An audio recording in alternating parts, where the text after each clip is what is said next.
Hello students, we will continue with this poem, these lines. I am welcoming you all in St. Michael's Sea learning classes. The tiger in the June that we had started, we saw the situation of the tiger who is kept in the cage and unable to move properly. It's in anger, no doubt it's in rage, but try to control is anger, and it has controlled also. The animal has controlled also. Why? Because it has to be like it. Because its all strength is ferociousness is there behind the bar. In this stanza, we found the poet has moved the tiger. In his imagination, he has moved the tiger near the water hole, where he has hidden himself behind the long grasses in order to catch the fat deers. Again, the poet is talking about the animal who reached to the outskirts of edge of the village, where he is creating sound, where he is terrorizing people by howling, by showing its fang, by showing its claws. Now again, the poet returns back to the zoo. Again, the tiger's situation in the zoo. We see in his life, but he is locked in the concrete cell. What do you mean by concrete? Concrete cell.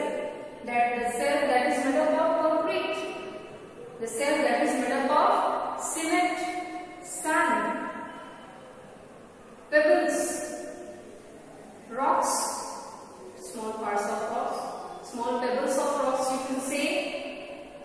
Cement, sand,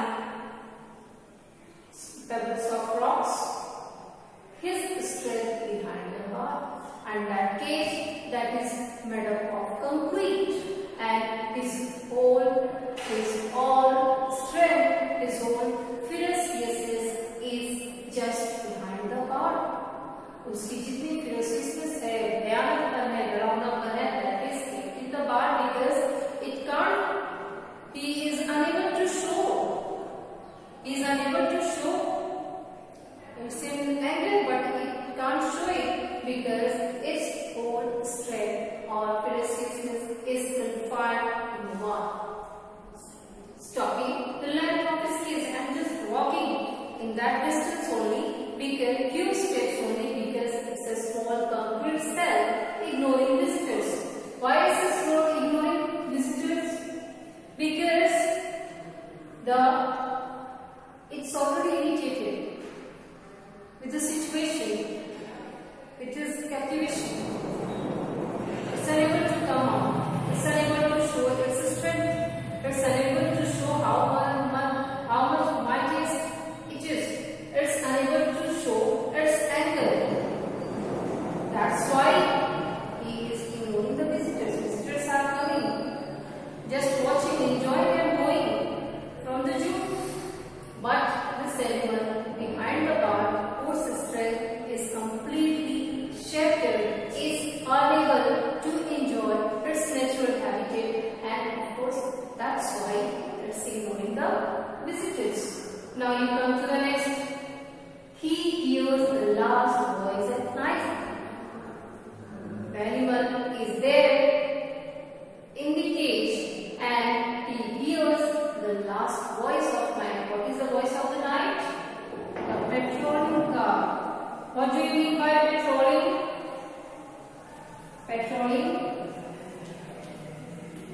Patrolling cars are there to guard, to guard or to whistle. It means to be vigilant. In order to be vigilant, they are using these patrolling cars. The officers of zoo, they are using these patrolling cars in order to be vigilant. So, who had heard? The tiger had heard the sound at night. That was the sound, that was the voice of patrolling cars. They in the tube. He stares. What do you mean by stares? Stares, it means looks fixedly. Looks fixedly. एक टक देखना, घूरना. Stares with his brilliant eyes. Brilliant eyes means what? Gleaming. Brilliant means gleaming, or you can say shining. चमकती आंखें. Brilliant eyes are the brilliant stars. Brilliant eyes are brilliant stars. So, just to divert his thought, or maybe he is longing to shine like a star. He is longing to see the free sky. He is longing to be a star who is enjoying freedom in free sky. That's why he is staring. He is looking fixedly with his brilliant eyes at the stars. Again I repeat, finally in last stanza the poet says, but the tiger who is confined in the bar, he can't do anything. He can hear only the voice of petrol cars. The cars that are for visitors, the cars that are there to guard. And at that moment, he is unable to do anything. That's why he just started watching the shining stars, the brilliant stars, the gleaming stars there in the sky who are enjoying freedom. Probably that he is longing for that freedom, the freedom that is enjoyed by stars. And maybe he is thinking that one day he will be free and he will enjoy that freedom and he will enjoy his natural surrounding. This is what the poet is telling.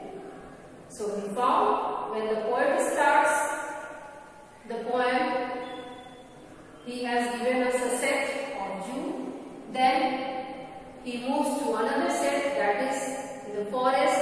The third set is there, that is near the forest, near the outskirts. Near the forest, that is outskirts of village. And the next, again, the next set is June, where he finds himself in the concrete cell. The tiger finds himself in the concrete cell. His power is controlled. His power, he is in race, but everything is controlled. He is unable to show, and he has only one thing that he can do. That is what? His imagination. His longing for freedom, and this is what he is doing. The tiger is doing. At the end, he is just watching the shining stars who are free, and he is longing for the same. I hope you understood the poem, students. Now you see, again we will discuss the rhyme scheme, and then after that we will come to literary device. Again we will go to the last word.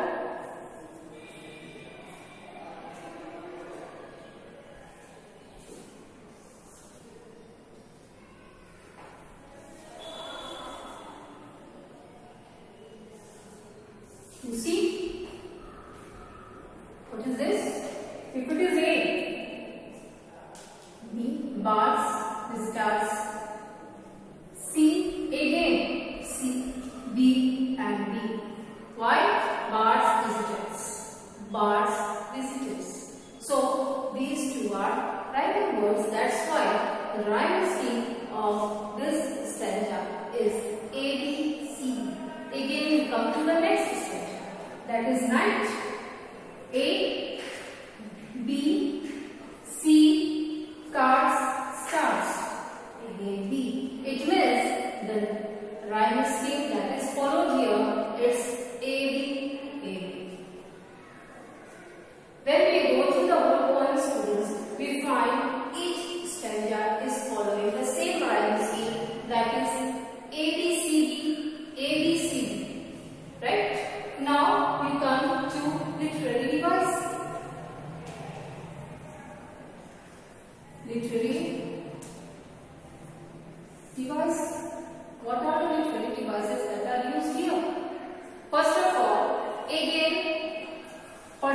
personification is here in the same stanza. In these two stanzas also, the first is personification. Again I am repeating, the tiger is, for tiger the poet is using he, not it, at the place of it. Now the next is assonance is here. What is the assonance here? You see, where is the assonance? Where we find assonance? We find concrete E sound, that is vowel sound. Vowel sound, E, concrete, silk, looked, E is there, E and E. That's why you will say assonance is in E sound, vowel sound is here. Alliteration is here also, students. Alliteration is here also. How? He, H. Consonant sound is here, H and H. Here also you find E, you can write here E sound.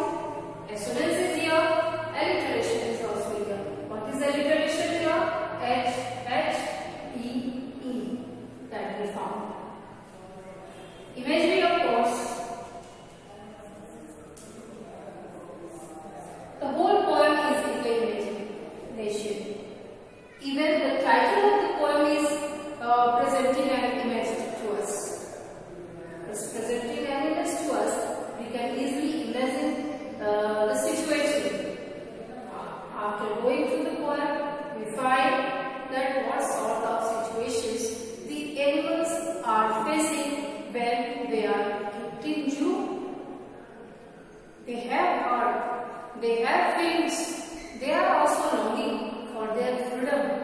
They just want to move out, they just want to prance in free environment, they just want to jump in free environment, they just want to run in free environment.